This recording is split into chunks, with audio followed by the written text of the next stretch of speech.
ओहो के साह्रो गर्मी भएको अझेल शिक्षक आन्दोलन र गर्मी पनि उस्तै उस्तै हो कि क्या हो।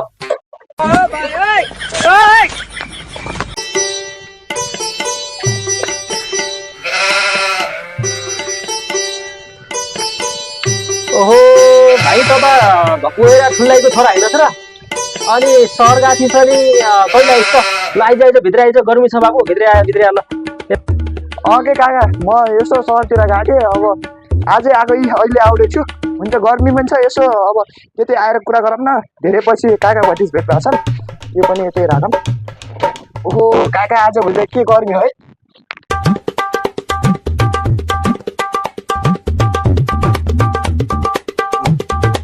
ओहो भटिज ल एकदम स्वागत छ। ल सहरबाट आइरहेछस् एकदम गर्मी पनि धेरै छ। यतै बस बाबु यतै बस यतै बस है।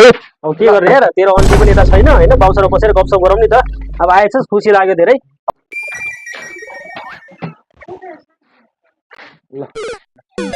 के काका अब धेरै अब सहरतिर बस्नुलाई पनि धेरै भएर अनि त्यही भएर अब उति पर्ने सर्ने गऱ्यो। अब काका भतिज भेट्दा पनि धेरै भएको थियो यसो गफसफ गरौँ न के छ र। अब घर त अब नजिकै उतै पर्थ्यो त अब घर पनि होइन। अब त्यही हो अब बसेर गरौँ न। अनि पत्रान भएछ हुनुहुन्न रहेछ त भटिज। अब सहरतिर बस्ने रहेछ खुसी लाग्यो। अनि के छ सहरतिरको यसो अब अहिले त शिक्षक आन्दोलनहरू चलिरहेछ पढाइ कस्तो भइरहेछ पढाइलाई त्यस्तो भएको छ कस्तो छ इक्जामहरू के कस्तो भयो।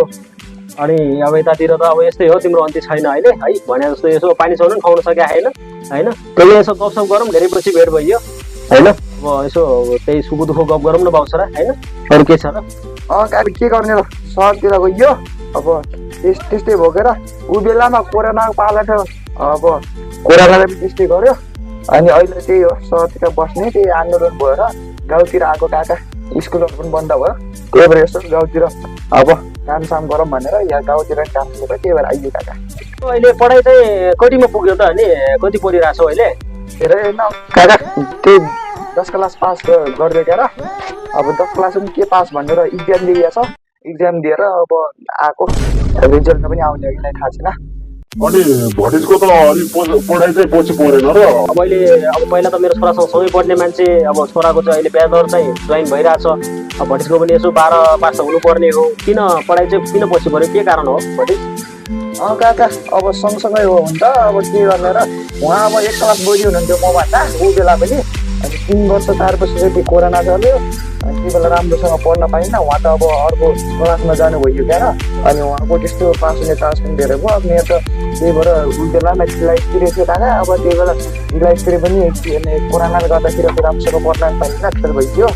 सहरतिर त गइयो त्यो फेल भइदियो। अघि भटिज गाह्रो छ हाम्रो देशको यो अनेकौँ कहिले कोरोना भनेको छ कहिले के भनेको छ पल्ला गरे त्यो साइलोको भैँसी बिहा भन्दा यो कहिले लकडाउन हुन्छ कहिले चाहिँ यो शिक्षक आन्दोलन हुन्छ गाह्रो छ कि हाम्रो देशमा पनि है।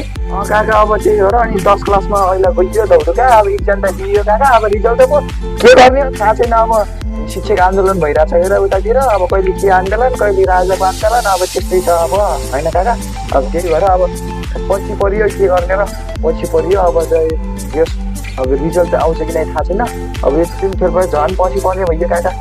काका अब के गर्ने र अब यस्तै छ इक्जाम सिक्जाम त्यही भयो। अब जानु पर्ला काका अब त विदेशतिर।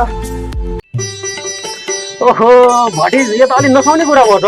अब मेरो छोरा त ब्याचलर क्यारियर गरेर यही जागिरहरू पाउनु लाग्छु अब त 10 क्लास पास पनि गरे होइन धेरै धेरै कुरा गर्छ त विदेश गएर के चाहिँ एकदम च्याउला सत्तर उखरेर घरै बनाउँछु भन्ने सोचेछ कि क्या हो। नाच्यु बड्डा के दाइले देशमा पऱ्यो भने खुब सानेर बसेछौ नि बड्डा। अहिले मेरो डिग्री कटाएको साथीहरू छन् मेरो साथीको दाइहरू सबै झोला कुदेर विदेशतिर लागेका छन्। खोइ तिम्रो छोरालाई जागिर दिन्छौ त्यो देशमा केही हुनाले छैन बड्डा। म त लाग्छु म पनि म त लागिहाल्छु बड्डा जेसुकै गर। फुर्ती पो लाउँदो रहेछ नि यसो काका बड्डा भनेर आएको त।